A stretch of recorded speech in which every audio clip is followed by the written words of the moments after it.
So কেউ কেউ মনে করবে যে এটাতে অর্ধেক পানি নাই, কেউ কেউ মনে করবে এটাতে অর্ধেক পানি আছে। সিচুয়েশন কিন্তু সেম। তো একইভাবে আমি দুনিয়ার মানুষকে অনেকভাবে ভাগ করা যায়। আমি মোটা দাগে দুই ভাগে ভাগ করি। এক ভাগ হচ্ছে অপটিমিস্টিক, আরেক ভাগ হচ্ছে পেসিমিস্টিক।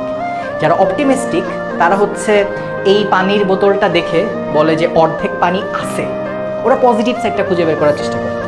আর যারা পেসিমিস্টিক বা হতাশাবাদী, হ্যাঁ, ওরা ভাবে যে আরে অর্ধেক পানি নাই, অর্ধেক পানি নাই।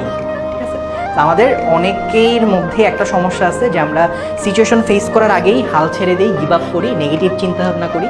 অন দ্য আদার হ্যান্ড আরেকটা group of people same incident, same ঘটনাতে তারা পজিটিভিটি খুঁজে বের করার চেষ্টা করে, পজিটিভ দিকটা দেখার চেষ্টা করে, তাদেরকে বলা হয় অপটিমিস্টিক। ঠিক আছে, সো আসলে জীবনে শুরুতেই এত নেগেটিভ জিনিসপাতি ভাইব না, অলওয়েজ পজিটিভ থাকো। অলওয়েজ একটা জিনিস মনে রাখবা, জীবন সুন্দর। আর একটা কথা আমি অনেক বেশি বলি, চাইলেই হয়, চাইতে হয়। এত আগে গিভ আপ করো না।